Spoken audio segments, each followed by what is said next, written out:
Now we are going to take case scenario on chapter cost of capital. Cost of capital chapter पे दो case scenario, जो एक तो case scenario MTP में आया था मार्च में और एक जुलाई वाले एमटीपी में आया था, जुलाई सितंबर एग्जाम के लिए। मार्च अप्रैल में जो एमटीपी आती है वो मई एग्जाम के लिए होगा, जुलाई अगस्त वाली एमटीपी सितंबर और नवंबर दिसंबर वाली एमटीपी जनवरी। तो ये मार्च 2024 में बहुत ही बढ़िया क्वेश्चन है और एग्ज़ाम में जाने के पहले ये सब देख कर जाना चाहिए, ठीक है। रेडी? एक तो इतना बड़ा क्वेश्चन देख के डर लगता है कि नहीं?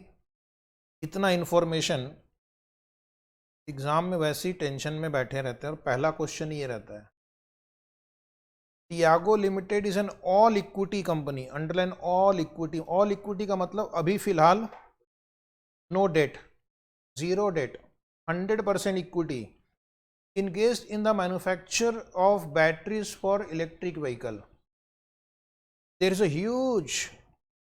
Has been a surge in the demand for their product due to rising oil prices.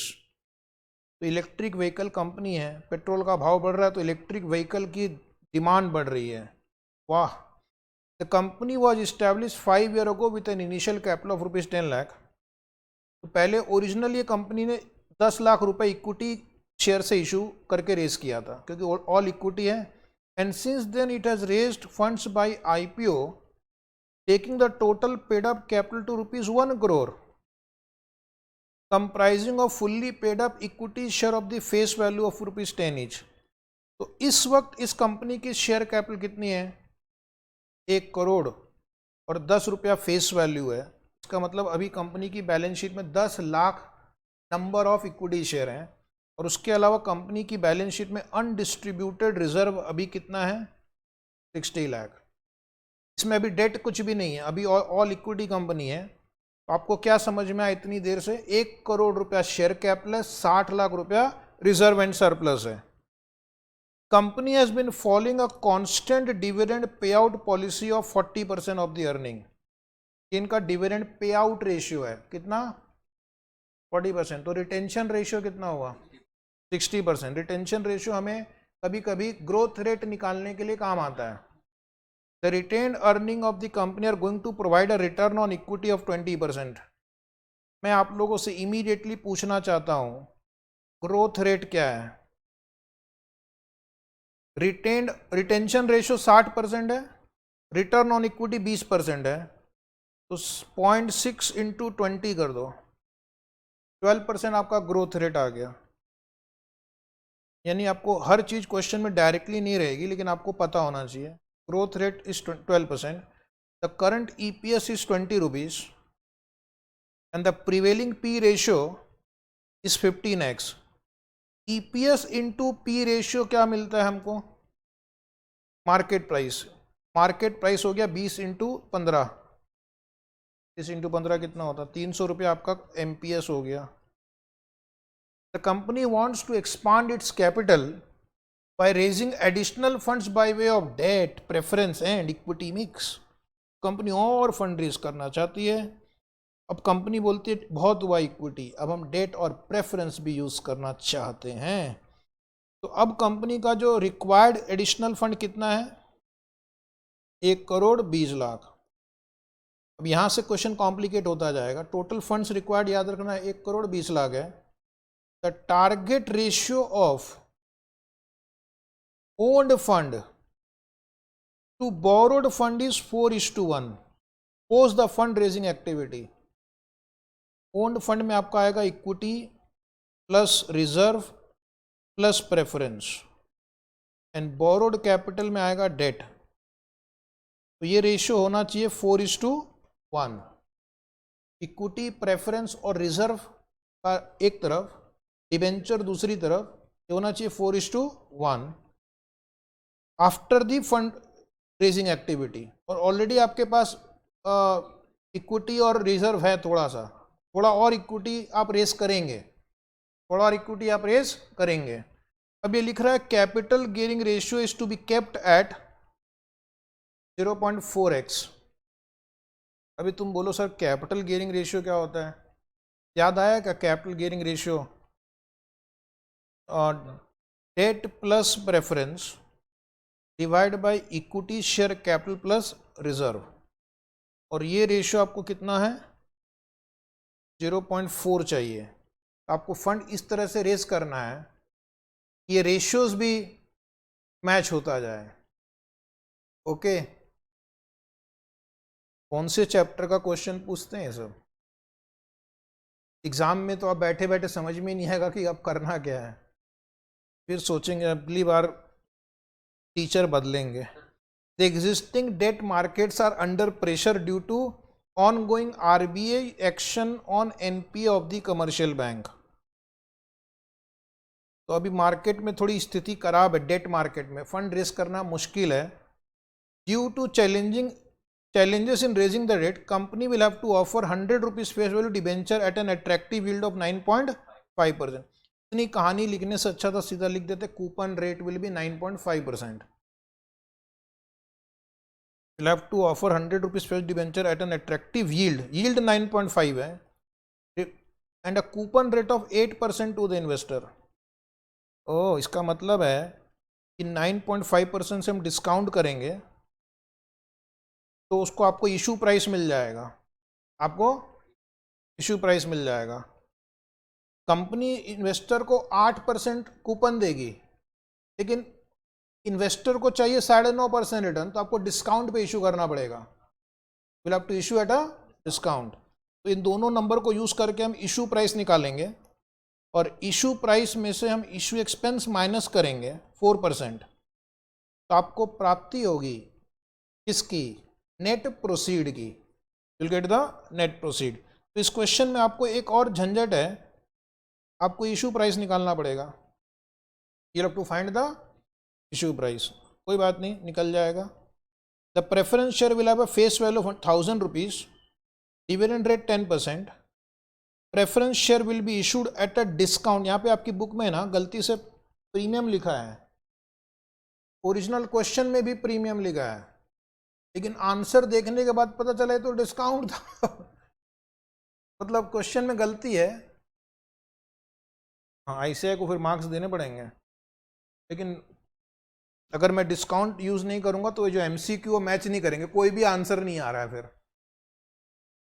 Student के लिए थोड़ी दिक्कत वाली बात है। It will be issued at a discount of 5% and redeemed at a premium of 10%। Redeemed होगा 10% premium पे after 10 year at the same rate at the same time at which debenture will be redeemed। at the same time at which debenture will be redeemed का मतलब है कि debenture की भी maturity 10 साल है। ऊपर में नहीं लिखा हुआ था, लेकिन यहां लिखा हुआ है, तो डिबेंचर की भी मैच्योरिटी 10 साल आएगी। अब लिखा है the CFO of the company is evaluating a new battery technology to invest the above raised money।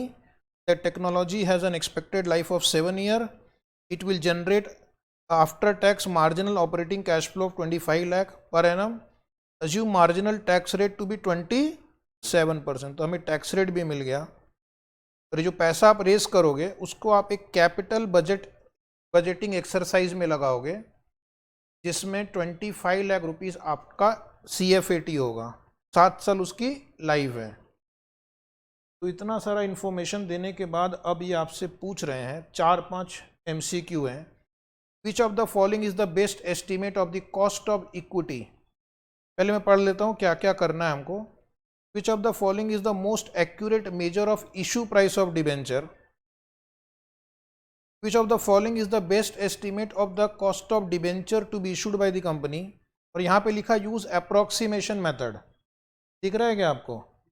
use approximation method। चौथा, what is the cost of preference share using approximation method? ये सब तो easy है। मुश्किल काम है 5वां number, MCC निकालना है आपको। Which of the following best represent the overall cost of marginal capital to be raised. इसमें तो पहले हमें कौन से सोर्स से कितना अमाउंट रेस करना है वो निकालना पड़ेगा, तब जाकर आप वेट असाइन कर पाओगे। तो एक एक करके मैं सॉल्व करता हूँ। पहले जो इजी है उसको कर लेते हैं। पहला question, which of the following is the best estimate of the cost of equity for Tigo limited. तो इसके लिए मुझे लिखना पड़ेगा, आंसर 1 लिख दीजिए आपकी नोटबुक में, ताकि आपको समझ में भी आ जाए, लॉजिकली समझ में भी आ जाए। और हो सकता है एग्जाम में ये सिर्फ अकेले 4 मार्क का क्वेश्चन हो जाए, उस समय ऑप्शन नहीं रहेगा, इंफॉर्मेशन और एक क्वेश्चन 4 मार्क का। तो यहाँ पर मैं लिखूंगा आंसर 1, कॉस्ट ऑफ, पहले लिखता हूँ ग्रोथ रेट, पहले हम निकालेंगे growth rate.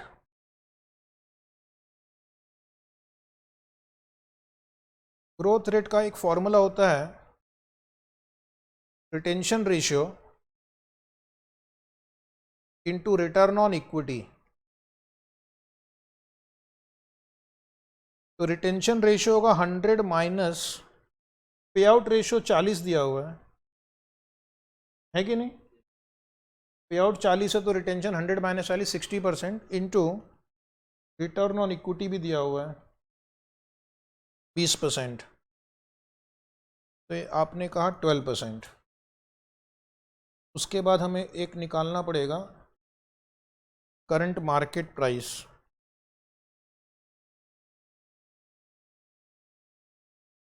Current market price is EPS into P ratio, price earning ratio. EPS कितना दिया हुआ है?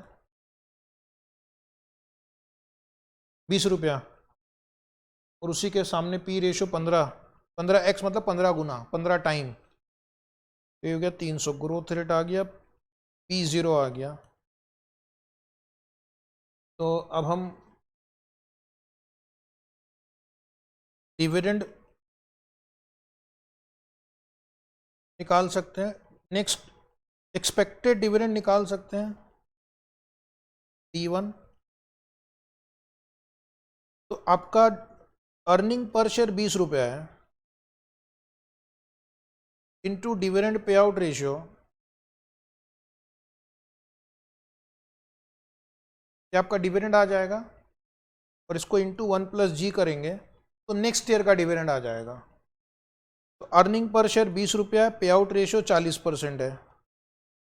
ये तो इस साल का डिविडेंड हुआ, अगले साल का डिविडेंड 12% ज़्यादा होगा, 8.96।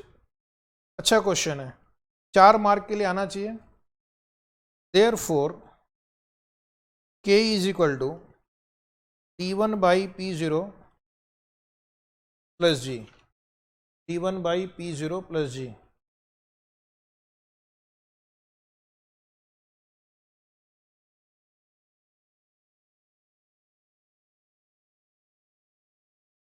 T1 कितना है? 8.96 है। P0 हमने बताया 300 है। ग्रोथ रेट हमने बताया 12% है। आया 14.99%। अब जरा आपको ऑप्शन में चेक करना है कि कौन सा 14.99% है। ये तो पहले आप क्या करो, सॉल्व करो, फिर देखो कौन सा ऑप्शन मैच हो रहा है। इस टाइप की प्रॉब्लम, यहाँ पे एलिमिनेशन रूल नहीं लगेगा, यही एकमात्र तरीका है आंसर तक पहुंचने के लिए। Is it right?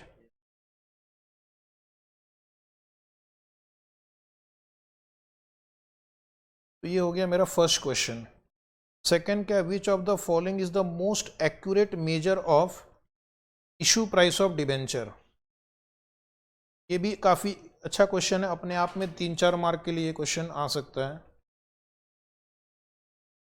तो पहले मुझे इशू प्राइस निकालना है, उसके लिए आपको वापस रिवाइज करवा दूं। ये जो कंपनी डिबेंचर इशू करेगी उसकी फेस वैल्यू 100 रुपीज़ होगी, वो इन्वेस्टर को 9.5% यील्ड देगा, मतलब इन्वेस्टर के लिए 9.5% उनका रिटर्न है, rate of return. Coupon rate 8% है, कंपनी उसको 8% कूपन देगी, और उसकी लाइफ कितनी साल है? उसकी लाइफ 10 ईयर्स है, उसकी लाइफ जो है वो 10 ईयर्स है। तो मैं लिखूंगा, पहले लिखूंगा कैलकुलेशन ऑफ इशू प्राइस।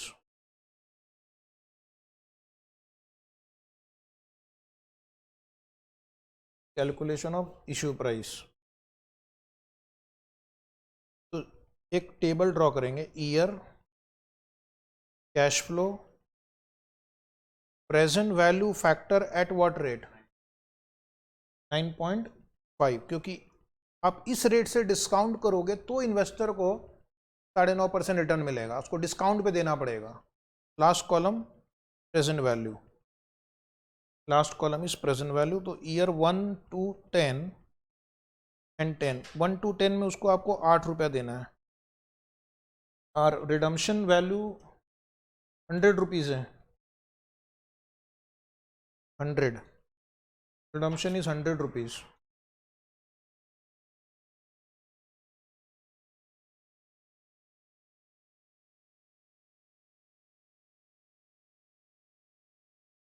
तो मुझे आप फैक्टर बता पाओगे? 6.278, 6.278, और दूसरा 4035, मल्टीप्लाई कीजिए। पहला वाला कितना आ रहा है? 50.23, दूसरा वाला 40.35, वेरी गुड। तो ये आपका आंसर आएगा 90.58। दिख रहा है क्या? अब आप देखना यहाँ पे एग्जैक्टली 90.58 करके एक ऑप्शन है। तो कंपनी अगर ये डिबेंचर 90.58 पे इशू करेगी तो इन्वेस्टर को 9.5% रिटर्न मिलेगा, बिकॉज 100 की जगह उसको 90.58 देना पड़ रहा है। Which of the following is the best estimate of the cost of debenture to be issued by the company? अभी आपने ये जो निकाला 90.58, ये इशू प्राइस है, लेकिन इसमें कुछ फ्लोटेशन कॉस्ट भी था, जरा देखना फ्लोटेशन कॉस्ट कितना है, 4% है। तभी आंसर 3 लिखना अपनी नोटबुक में। नेट प्रोसीड ऑफ डिबेंचर,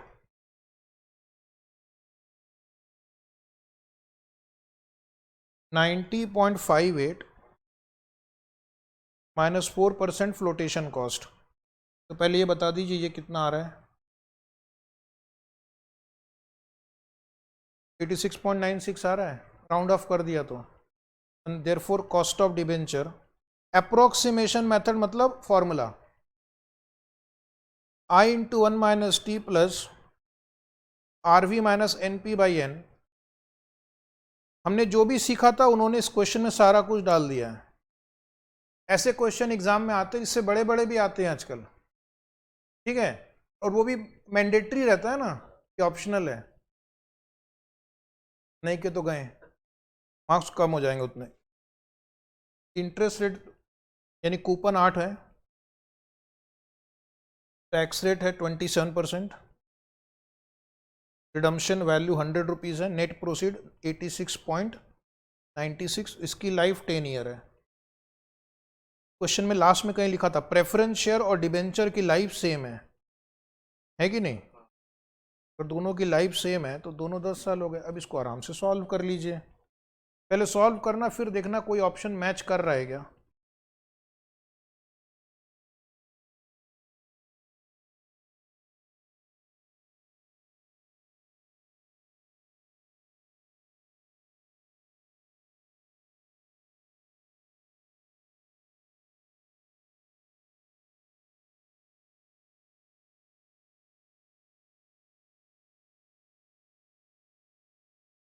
तो स्टूडेंट कह रहे हैं 7.64%। क्या कोई 7.64 है हमारे आंसर में? ए। इस टाइप के एमसीक्यू आएंगे, और वही कॉस्ट ऑफ प्रेफरेंस शेयर भी वैसे ही करना है आपको। आंसर 4 लिखना, cost of preference share, preference dividend plus redemption value minus net proceed divide by N upon RV plus NP by 2। तो प्रेफरेंस डिविडेंड पे रेट क्या है? 1000 रुपये फेस वैल्यू है, डिविडेंड रेट 10% है, तो आप यहाँ 100 लेना, प्लस रिडम्पशन वैल्यू 10% प्रीमियम यानी 1100 और नेट प्रोसीड 5% डिस्काउंट पे है तो 950 divide by 10 years upon 1100 plus 950/2। Institute के क्वेश्चन में ना एक गलती थी, उन्होंने उसको प्रीमियम पे इशू हुआ है और प्रीमियम पे रिडीम हुआ है, लेकिन उनका आंसर जब देखते हैं तो कुछ और ही माजरा निकलता है।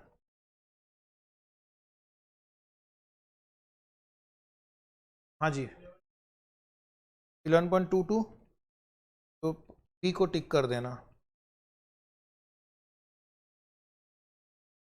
यहाँ तक अगर सिर्फ होता तो मैं होमवर्क दे देता, क्योंकि इस तक कुछ नया नहीं था, सब कुछ हमने किया था आज। ठीक है, नया ये है which of the following represent the overall cost of marginal capital to be raise. तो एमसीसी निकालना है आपको, तो लिखिए answer of fifth question.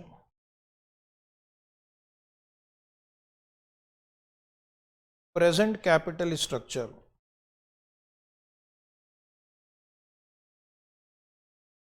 Present capital structure में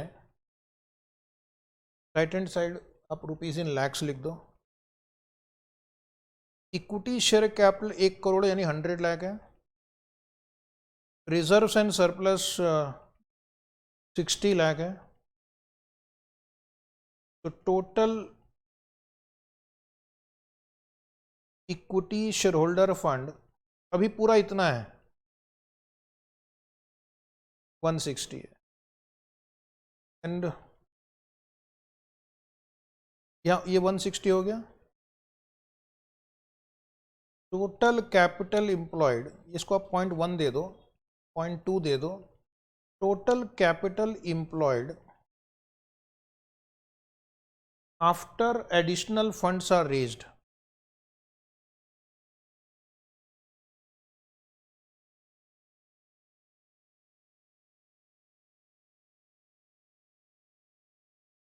तो अभी आपके पास 160 है और क्वेश्चन कहता है कि आपको 1 करोड़ 20 लाख और रेस करना है, 120 लाख। तो इसका मतलब है जब आपका नया फंड रेज हो जाएगा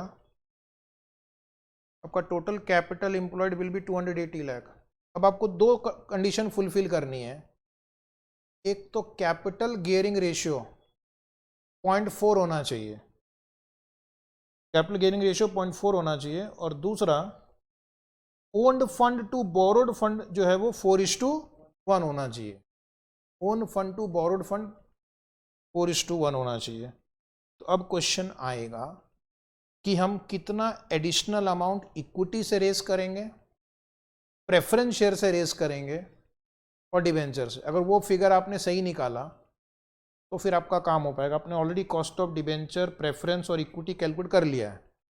अब सिर्फ आपको अमाउंट रेस एक 20 में से कितना कितना आपने डिबेंचर, प्रेफरेंस और इक्विटी शेयर कैपिटल से रेस करेंगे वो निकालना है आपको। तो कंडीशंस क्या दी हुई है, capital gaining ratio should be 0.4:1। Point number 3 लिखना, capital gearing ratio should be 0.4। Capital gearing ratio का एक फॉर्मूला है, debenture plus preference share divide by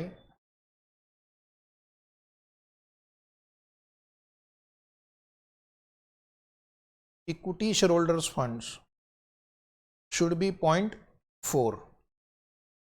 correct. Total आपका कैपिटल एम्प्लॉयड कितना है, 280 है। 280 में से मैं equity share holder fund minus करूंगा तो क्या मिलेगा, डेट एंड प्रेफरेंस मिल जाएगा। तो मैं डेट एंड प्रेफरेंस की जगह ऐसा लिख सकता हूं क्या, इक्विटी 280 माइनस इक्विटी लिख सकता हूं क्या। एक काम करो, let equity share holder fund भी एक्स करो, तो बार बार आपको ना इक्विटी शेयर होल्डर नहीं लिखना पड़ेगा। Let equity share holder funds भी एक्स। अब जो मैं करने जा रहा हूं ध्यान से सुनना, आपका टोटल कैपिटल एम्प्लॉयड इज 280। इसमें कुछ इक्विटी है, कुछ डेट है, कुछ प्रेफरेंस है। कौन कितना है मुझे नहीं पता। आप बोलेंगे नहीं सर इसमें 160 इक्विटी है। नहीं, इस 120 में 3 आइटम है ना, इक्विटी है, डेट है, प्रेफरेंस है, इसलिए हमें नहीं पता कौन कितना है 280 में। बट फिर भी हम ऐसा तो लिख ही सकते हैं, total 280 minus X, debt plus preference is total 280 minus total equity कर दिया तो डेट एंड प्रेफरेंस आ गया, डिवाइड बाई एक्स इज 0.4।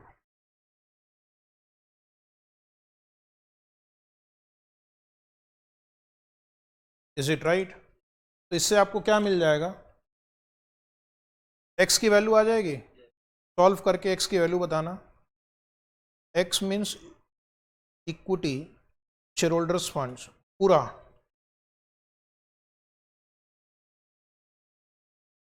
$200 आ गया,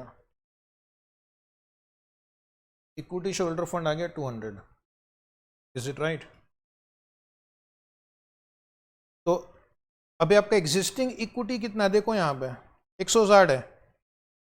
एग्जिस्टिंग इक्विटी कितना है, 160 है पहले, और अब कितना हो गया 200। तो 120 में से इक्विटी कितना वो मैंने निकाल लिया। Therefore new equity to be issued, new equity share to be issued will be 200 minus 160 rupees 40 lakh. एक चीज तो आ गया। अब बचा डेट एंड प्रेफरेंस। उसके लिए उसने एक रेशियो दिया है, own fund to borrowed fund should be 4:1। Given owned fund upon borrowed fund should be 4:1, should be 4:1। Owned fund में दो चीजें आ जाएंगी, इक्विटी प्लस प्रेफरेंस,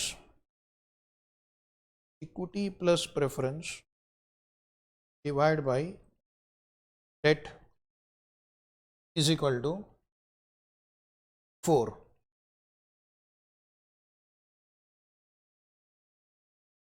इक्विटी तो यहां पर आपने कैलकुलेट कर लिया 200 है, प्रेफरेंस कितना और डेट कितना है, टोटल 120 में से 40 इक्विटी है, बचा कितना 80। उस 80 में से थोड़ा प्रेफरेंस है, थोड़ा डेट है, तो preference will be 80 minus debt. ओ 80 दोनों का मिला कर है, तो उसमें मैं अगर डेट माइनस करूं तो बचा preference, divide by debt is equal to 4। अब आप में से कौन स्टूडेंट पहले इस इक्वेशन को सॉल्व करके डेट निकाल पाता है?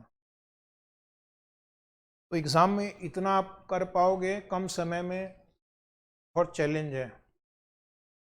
कोई टीचर भी नहीं कर पाएगा कम समय में, हमें भी बहुत टाइम लगता है सोचने में कि क्या दिया है, कहाँ से पहुँचना है, कौन सा रास्ता यूज़ करना है। विथ प्रैक्टिस ही आता है ये सब। तो डेट 56 आ गया, इसके नीचे लिखो डेट 56। इसका मतलब प्रेफरेंस कितना होगा, 80 माइनस 56 24। अब आप लिखिए calculation of MCC, source amount weight cost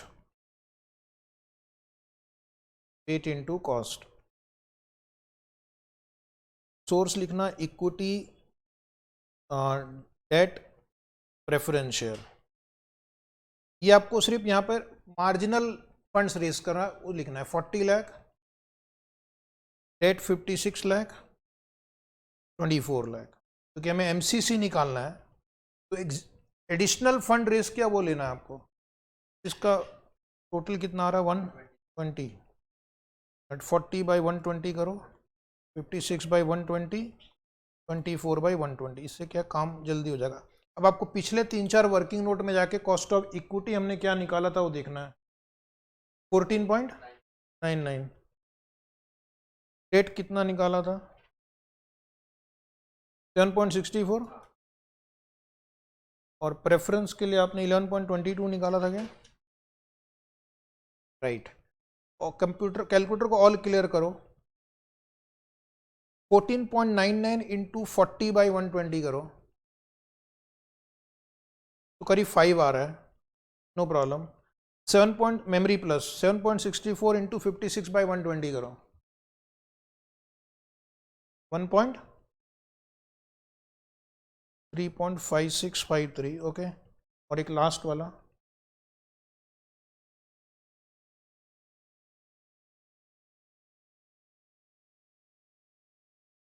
2.24 2.24 है श्योर ना? 11.22 to 24 डिवाइड बाई 2.244 है।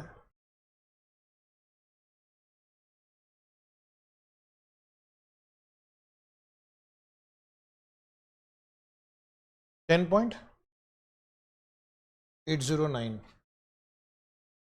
10.809। जरा देखते हैं कोई 10.809 है क्या वहाँ पे? नहीं है।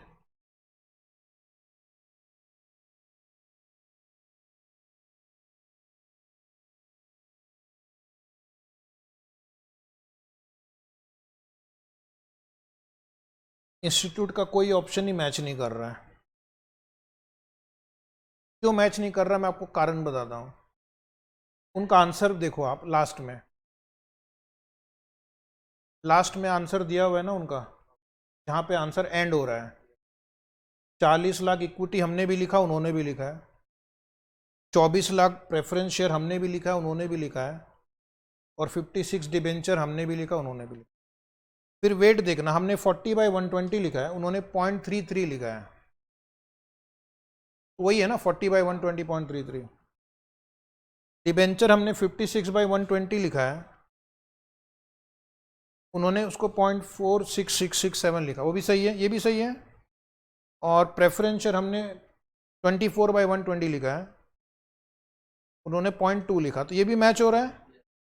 कॉस्ट ऑफ इक्विटी हमने 14.99 लिखा है, डिबेंचर हमने 7.64 लिखा है, और ये 11.22 लिखा है। जब ये मैच हो रहा है तो ये क्यों मैच नहीं हो रहा है? नहीं, उनका कैलकुलेशन गलत है। अब देखो लास्ट कॉलम उनका मैच नहीं हो रहा है। उठाओ कैलकुलेटर। 14.99 इंटू 0.3333 तो मैच हो गया 4.99। तो दूसरा वाला जो उनका है ना 11.22 इंटू 0.2 2.24 वो मैच नहीं हो रहा है।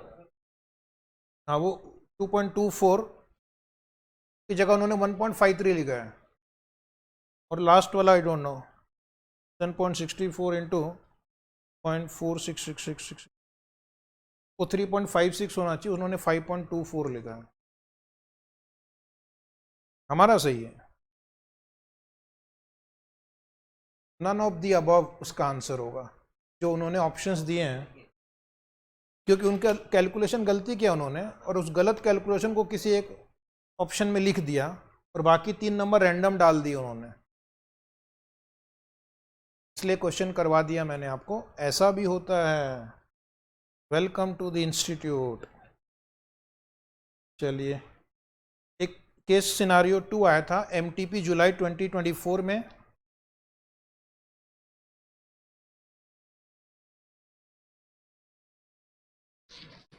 करवा दिया जाए। इसमें से कोई पता नहीं कब तुम्हारी एग्जाम में आ जाए, अगर किस्मत अच्छी रही तो। करके जाना चाहिए, जितना प्रैक्टिस करके जाएंगे उतना अच्छा है। Kaivalya Bodhi limited KBL has completed 35 years of operation in India.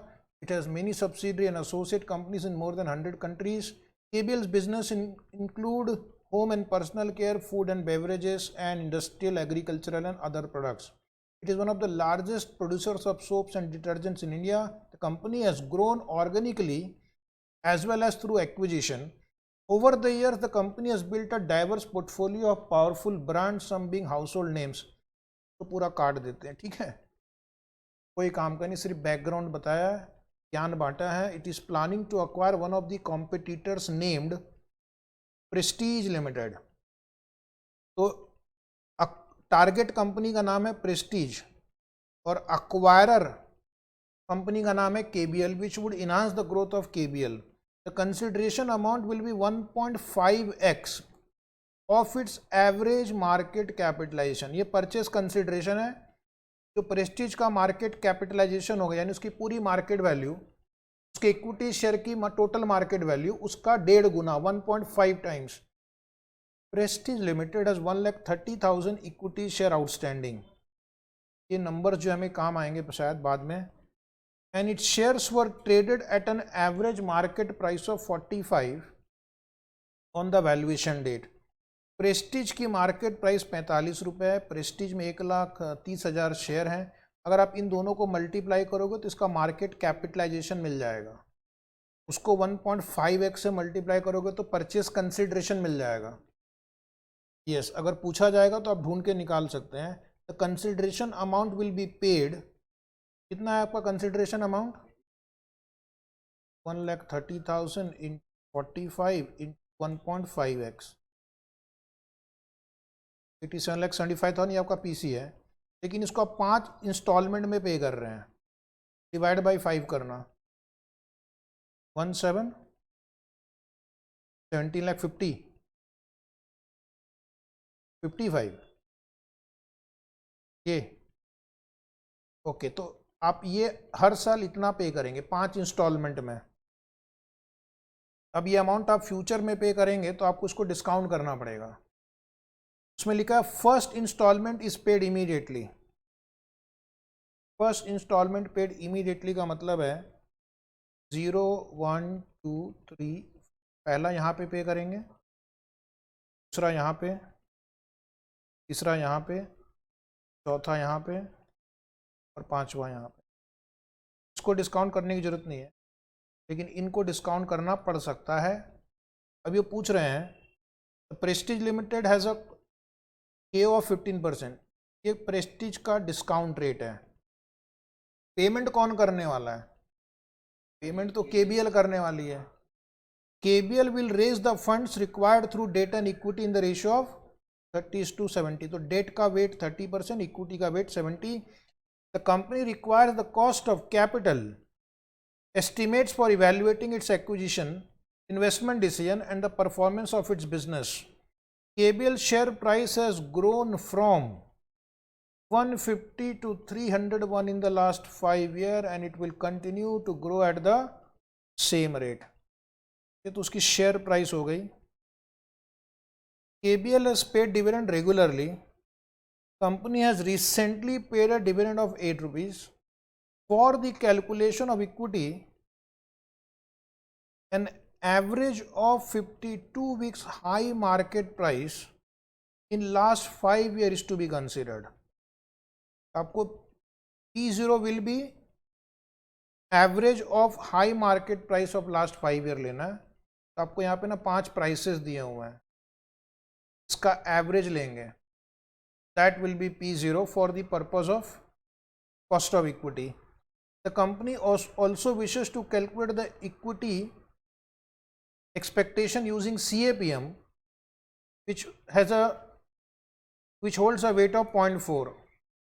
इस क्वेश्चन में आपको 2 बार कॉस्ट ऑफ इक्विटी निकालनी है.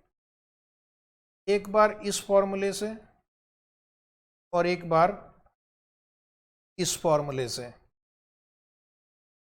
इसको वेटेज देना है 0.4 का, इसको वेटेज देना है 0.6 का.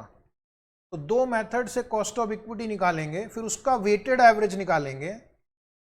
That will be the cost of equity. Oh my God. The risk free rate is 8%, market risk premium is 11%, beta is 0.78. तो इससे आपको CAPM कॉस्ट ऑफ इक्विटी निकल जाएगा। KBL will issue debenture with face value of 10,500, face value 10,500 लिखा है क्या? अच्छा कोई बात नहीं। Which is to be amortized equally over life of 7 year. ओ तो ये वन टाइम रिडम्पशन नहीं है, 10,500 डिवाइड बाय 7 करना होगा आपको। ऐसा एक क्वेश्चन हमने किया था रेगुलर, आपके नोट्स में लिखा था। तो 1500 7 बार रिपे करेंगे। Company consider the effective rate of interest applicable to an AA rated company with a markup of 200 basis point as its coupon rate. इसका मतलब है मार्केट में कोई दूसरी कंपनी जिसका रेटिंग AAA हो, AAA is a rating symbol which indicates highest safety, minimum risk.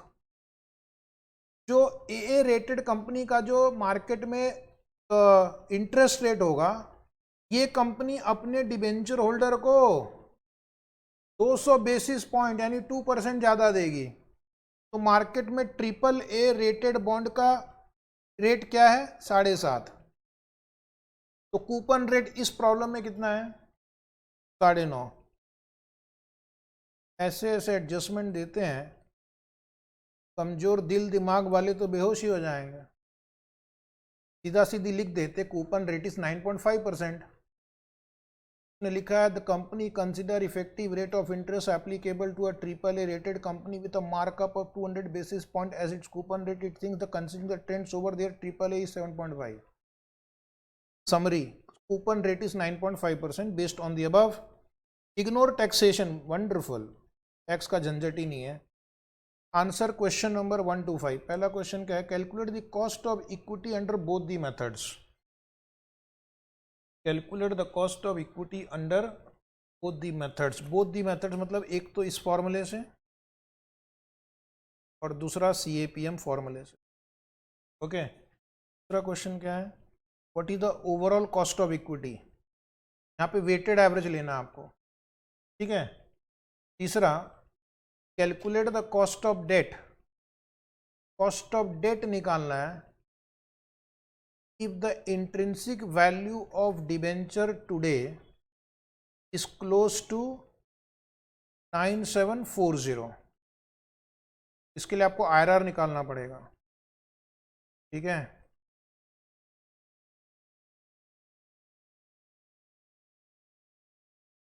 इसके लिए आपको IRR निकालना पड़ेगा। और नेक्स्ट है calculate the WACC and the amount of purchase consideration. I think amount of purchase consideration हमने निकाला था, हाँ, 87,75,000। इन दोनों में से कोई एक आंसर होगा कि आपको WACC भी निकालना है और उसके बाद परचेज कंसिडरेशन की प्रेजेंट वैल्यू निकालनी है। वैसे तो 2 मार्क का क्वेश्चन है, एक क्वेश्चन, लेकिन उसको करने में टाइम 5 मार्क वाले क्वेश्चन जितना ही लगता है कि नहीं? छोटे बच्चे की पूरी जान ले लेंगे ऐसा लग रहा है। पहले ऐसा लगा था MCQ आने से काम इजी हो जाएगा, लेकिन ऐसा कुछ हुआ नहीं है। नंबर ऑफ क्वेश्चंस बढ़ गए हैं। सिर्फ इतना है कि आपको ऑप्शन देख के समझ में आता है कि आप सही कर रहे हैं कि गलत कर रहे हैं, है कि नहीं? तो कई बार तो ऑप्शन में ऑप्शन ही गलत रहते हैं तो वो भी नहीं समझ में आता है, जैसा कि अभी हमने देखा है क्वेश्चन में, ठीक है। तो पहले मैं ये कॉस्ट ऑफ इक्विटी निकालूंगा, लिखना आंसर 1। आंसर 1 नोटबुक में लिखना, ताकि अगर ये क्वेश्चन सिर्फ अपने आप में 4 मार्क के लिए आ जाए विदाउट चॉइसेस गिवन तो कैसे करेंगे। आंसर 1 पहले मैं लिखूंगा cost of equity as per dividend discount model.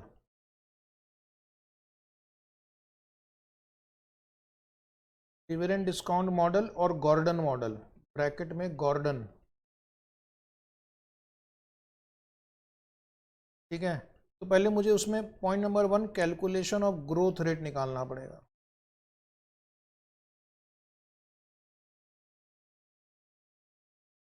अब इस क्वेश्चन में ग्रोथ रेट के लिए एक हिंट दिया हुआ है। थर्ड पैराग्राफ, फोर्थ पैराग्राफ में देखना, KBL share price has grown from 150 to 301 in last 5 year। ठीक है, पहले ये 150 था, अभी ये हो गया 5th ईयर में 30। आपको हर साल इस रेट से ग्रो हो रहा है वो निकालना है। उसको हम बोलते हैं compounded annual growth rate, CAGR भी बोलते हैं। तो उसके लिए हमने एक फॉर्मूला सीखा है, 301 डिवाइड बाई 150 करना है, रेस टू दी पावर 1/5 - 1। फिर इसको करके बताइए कितना आ रहा है।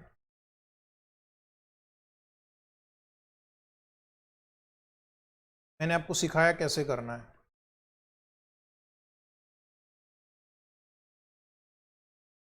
कितना आ रहा है? 14.94 के करीब आ रहा है। तो हम कह सकते हैं G = 15% अप्रोक्सीमेटली। ठीक है,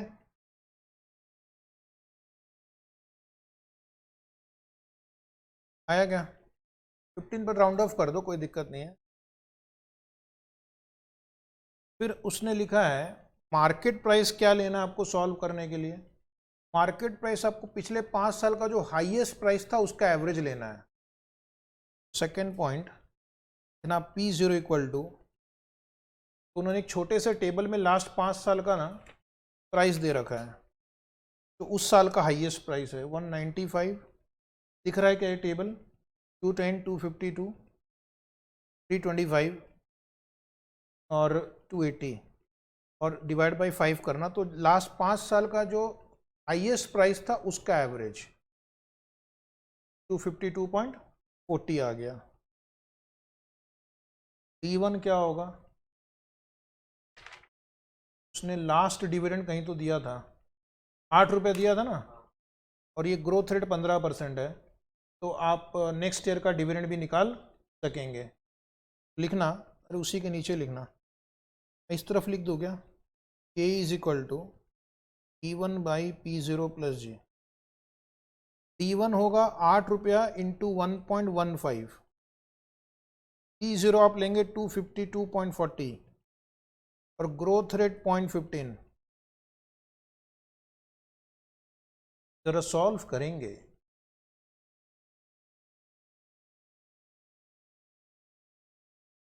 एटीन पॉइंट 65, 60, हाँ, तो आप देखेंगे यहाँ पर ना दो जगह 18.65 दिख रहा है। अब आपको बोथ द मेथड, दूसरा मेथड क्या हुआ, CAPM, ये आपने लिख लिया, इरेज कर दें। ओके, अभी उसके नीचे लिखना cost of equity using CAPM, point number I think 4 होगा, यूजिंग CAPM। और एग्जाम में MCQ में आपको रफ में करना, इतना लिखना विखना नहीं है। अभी मैं आपको पूरा लिख के दे रहा हूँ ताकि फ्यूचर में आप रिवाइज करेंगे तो इजी रहेगा। अभी क्वेश्चन में आपको ढूंढना है रिस्क फ्री रिटर्न कितना दिया हुआ है। रिस्क फ्री रिटर्न 8% है, बीटा भी वहीं दिया हुआ है 0.78 और मार्केट रिस्क प्रीमियम 11 दिया हुआ है 16.58। ये हो गया मेरा दूसरा आंसर। तो आपका option C is the right answer.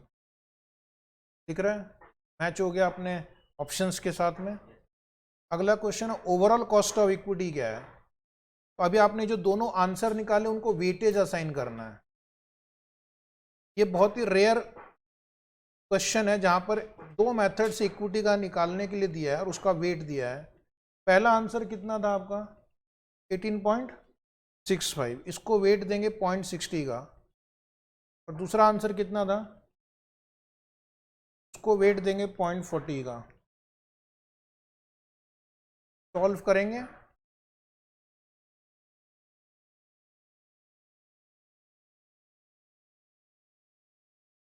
$17.82। फिर आपको चॉइस में देखनी है 17.82 है क्या, फर्स्ट ऑप्शन है। एग्ज़ाम में सेम क्वेश्चन नॉर्मल क्वेश्चन के रूप में भी आ सकता है, उस समय आपको ऑप्शंस नहीं रहेंगे, सिर्फ नीचे में ये सारे क्वेश्चंस रहेंगे 1 2 3 4 5। अगला क्वेश्चन क्या है यहाँ पे, calculate the cost of debt if the intrinsic value is 9740। Intrinsic value दिया हुआ है आपको, कॉस्ट ऑफ डेट निकालना। यहाँ पर फॉर्मूला जो है नहीं काम आएगा। क्यों फॉर्मूला काम नहीं आएगा? क्योंकि यहाँ पे कैश फ्लो जो है हर साल बदल रहा है, तो आपको आईआरआर मेथड से सॉल्व करना है, राइट। तो लिखना answer 3, calculation of cost of date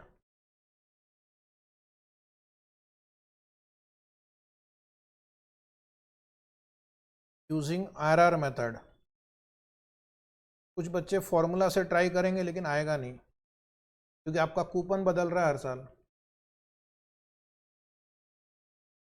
year, फिर लिखना प्रिंसिपल सम आउटस्टैंडिंग।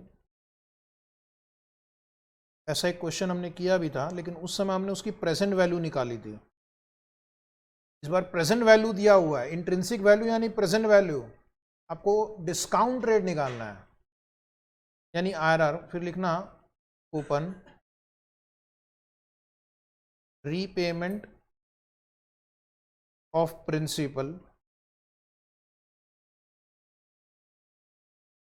टोटल कैश फ्लो,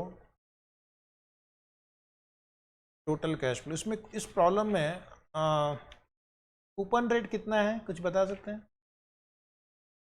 9.5% है, याद है क्या?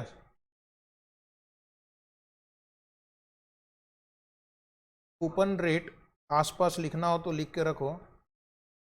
7.5 में 2 ऐड करेंगे, 9.5%। और इसकी फेस वैल्यू कितनी है? 10,500 है। और इसकी इंट्रिंसिक वैल्यू कितनी है? 9740 ना, क्वेश्चन में लिखा हुआ है 9740। अब मैं आपको डिस्काउंट रेट कहाँ से स्टार्ट करना वो बताता हूँ। अगर आपका इंट्रिंसिक वैल्यू फेस वैल्यू से कम है, इंट्रिंसिक वैल्यू फेस वैल्यू से कम है, तो आपका जो डिस्काउंट रेट होगा 9.5 से कम होगा या ज़्यादा होगा? ज़्यादा होगा। जब इंट्रिंसिक वैल्यू फेस वैल्यू से कम होती है, यानी present value is less than face value, इसका मतलब आप हाइयर डिस्काउंट रेट यूज कर रहे हो। इसका मतलब आप हाइयर डिस्काउंट रेट यूज कर रहे हो। हाइयर डिस्काउंट रेट यूज करने से आपका प्रेजेंट वैल्यू फेस वैल्यू से कम आएगा। तो एक मैं क्या करूंगा, present value at the rate 10% लेके देखता हूं, और एक present value at the rate 12% लेकर देखना, ठीक है? या 15 कर देते हैं, थोड़ा सेफर साइड में। तो 10 और 15 के बीच में आंसर आने के चांसेस हैं। एग्जाम में ये अपने आप में एक 5 मार्क का क्वेश्चन बन सकता है, ठीक है? और पूछना भी चाहिए ताकि बच्चे को समझ में आए, कितना समझ में आ रहा है उसको। तो ईयर 0 1 2 3 4 5 6 7, तो इतना बड़ा बड़ा क्वेश्चन दे के वैसे ही उसकी हालत खराब कर देते हैं। ईयर 0 में आपको सिर्फ यहाँ पे टोटल कैश फ्लो कॉलम में जाके वो 9740 लिख देना है। आउट इन्वेस्टमेंट किया आपने, और अब यहाँ पर आप 10,500 रुपया और 1500 कम करते जाओ। 1500 कम करेंगे कितना हो जाएगा? 9,000, 7,500, 6,000, 4,500, 3,000, 1,500। कूपन रेट यहाँ पे लिखना एट द रेट 9.5%। का वर्किंग में नहीं बना रहा हूँ, समझ में आ गया होगा आपको। तो अब ये जो अमाउंट लिखा है इस पर आप 9.5% लिखो, 997.50। 997.50 आया क्या? दूसरा बोलो, 9,000 इंटू 9.5%, 855। तीसरा बोलो 712.5। Very good. 570, 427.5, 285। यस, तो हर साल इतना कूपन आप देंगे और प्रिंसिपल रिडम्पशन होगा हर साल 1500।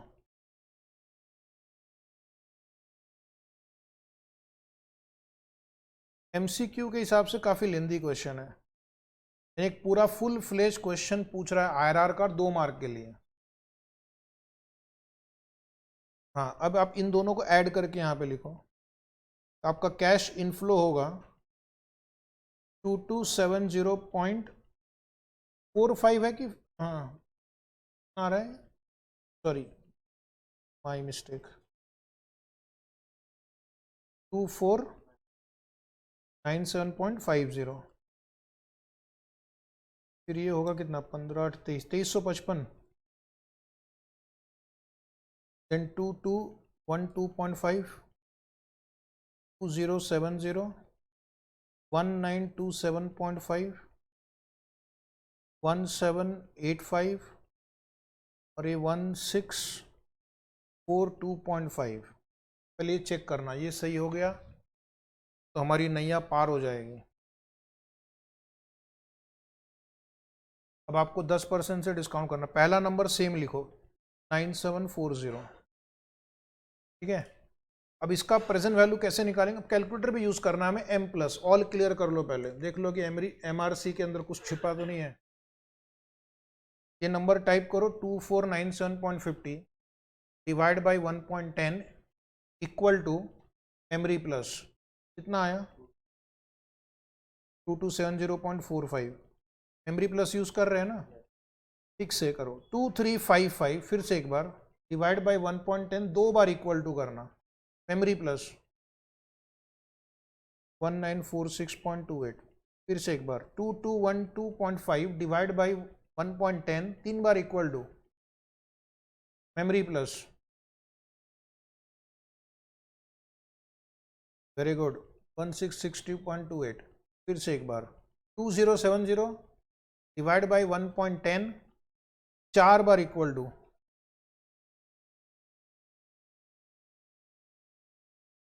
1413.84, मेमोरी प्लस, भूलना मत, एक बार और 1927.5 डिवाइड बाई 1.10, 5 बार equal to memory plus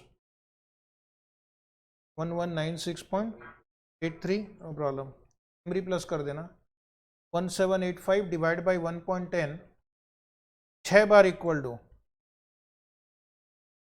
1007.59, memory plus भूलना मत, हाँ लास्ट 1642.50 डिवाइड बाई 1.10, 7 बार equal to memory plus 842.86, memory recall करना -9740 कर दो इक्वल टू 600, पॉजिटिव है नेगेटिव, पॉजिटिव मतलब आपका रेट जो है 10 से ज़्यादा है, इसलिए हमने एक 15 लेकर देखा है, ठीक है। फिर से एक बार यहाँ पर आप 9740 ब्रैकेट में लिखो, इस बार 15% डिस्काउंट रेट है, हाँ ऑल क्लियर कर लो पहले, मेमोरी क्लियर, हाँ स्टार्ट। ये जो मैं हाईलाइट करूँगा इस कॉलम को आपको लेना है, ऐसा नहीं कि जो आसपास दिखे चला दिया बाण, कैश फ्लो ही रहेगा, न तो नहीं बोलूँगा तो बच्चा क्या करता है 2270 वाले को डिस्काउंट कर देता है, जल्दी जल्दी में घर जाना है ना।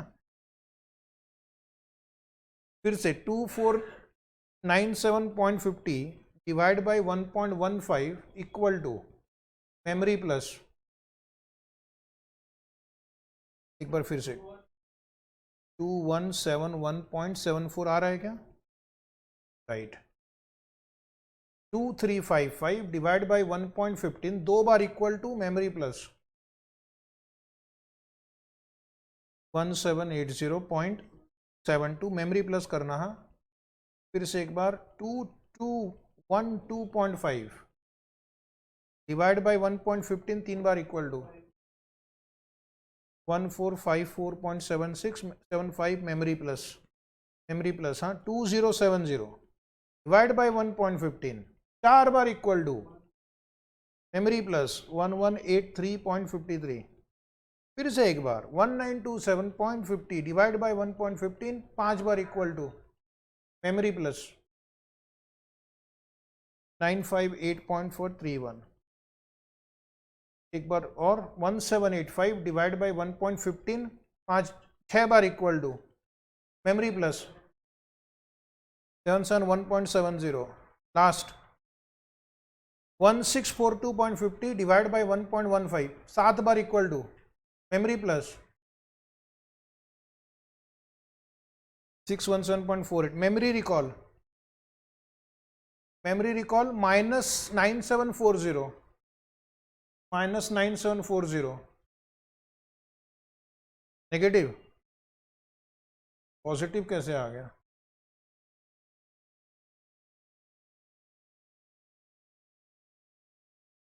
ठीक से टोटल करना है, नेगेटिव आना चाहिए कुछ तो।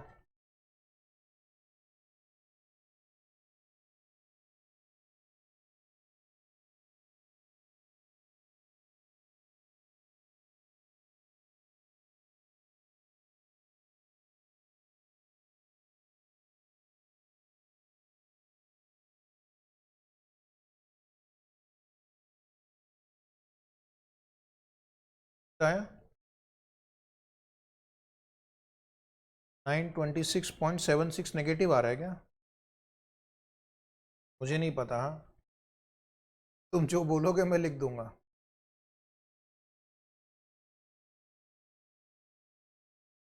अरे भाई साहब, सब लोग अलग अलग जवाब दे रहे हैं। जितने स्टूडेंट हैं उतने जवाब आ रहे हैं, कौन सा सही है?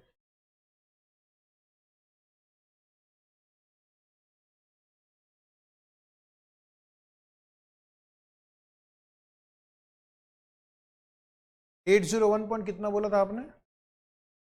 उन्होंने 8076 ना? हाँ वो सही है। 801.76 नेगेटिव राइट है।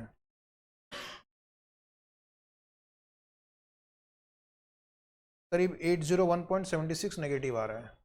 ठीक है, तो अब इसके नीचे आप लिखना, इसके नीचे आप लोग लिखना IRR is equal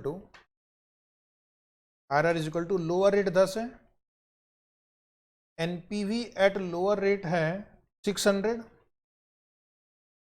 upon 600 minus, फिर से ब्रैकेट में minus 801.76 into 15 minus 10 into 15 minus 10। अब इसको आराम से सॉल्व करके बताना।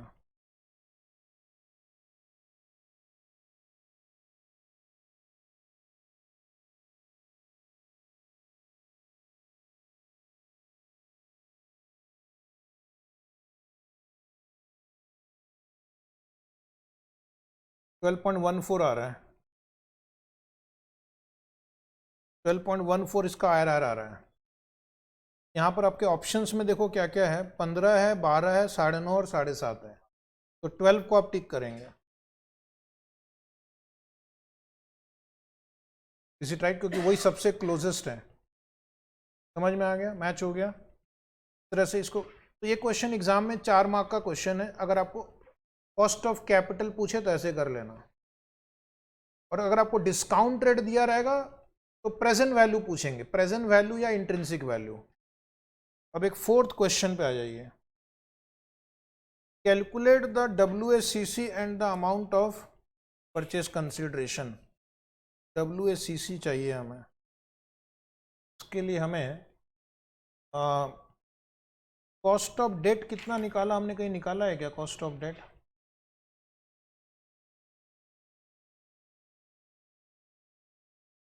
अभी अभी निकाला ना आपने, 12 point some percentage.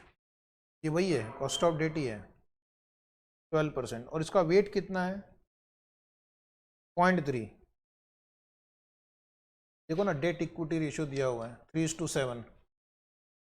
Debt equity ratio 3:7 था ना, 30:70। और इक्विटी का हमने वो एक कॉस्ट निकाला था सेकेंड वाले आंसर में, 17.82, और उसका वेट है 0.7। Cost of debt into weight of debt plus cost of equity into weight of equity. बोलो जी।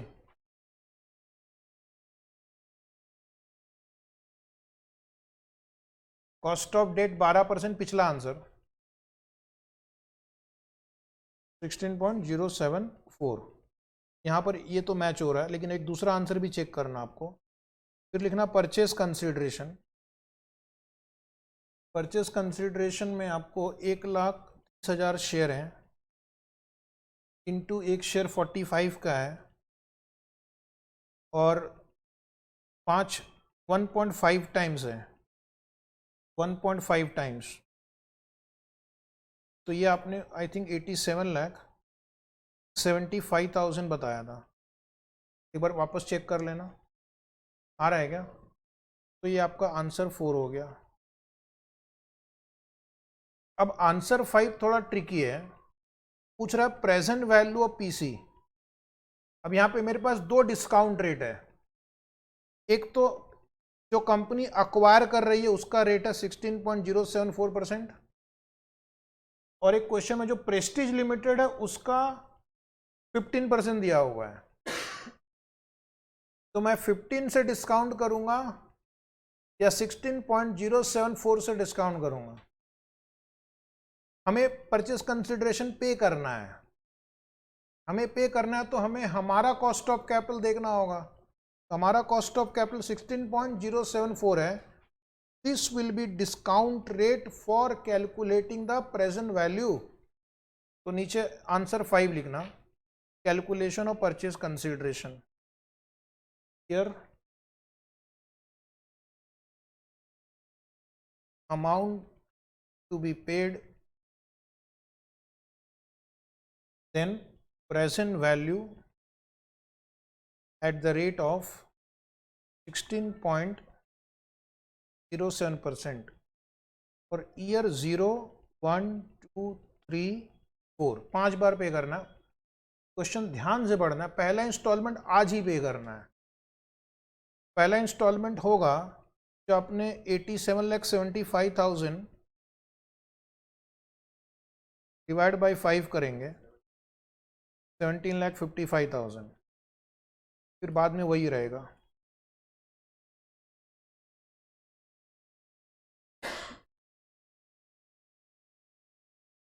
एक कैलकुलेशन दिखा दो, बाकी 4 कॉपी कर लो, और उसके बाद आपको डिस्काउंटिंग कैसे करना है। ईयर 0 के लिए सेम फिगर लेना है,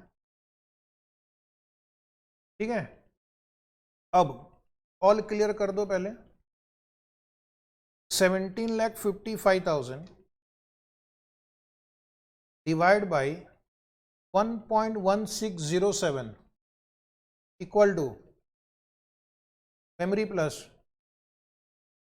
कितना आया 1512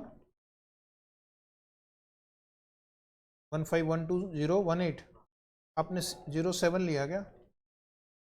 हाँ ठीक है।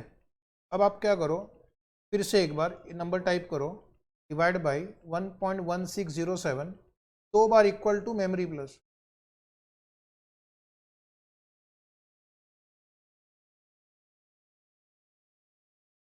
वन 1302,678 मेमोरी प्लस कर दो। फिर से एक बार 17,55,000 डिवाइड बाई 1.1607 3 बार इक्वल टू 1122,321 मेमोरी प्लस। फिर से एक बार 17,55,000 डिवाइड बाई 1.1607 4 बार इक्वल टू 966934 मेमोरी प्लस। और ये पहला वाला भी ऐड कर दो, मेमोरी रिकॉल करके, मेमोरी रिकॉल 17,55,000 ऐड कर दो। कैलकुलेटर ट्रिक भी करना चाहिए ना, फटाफट यूज।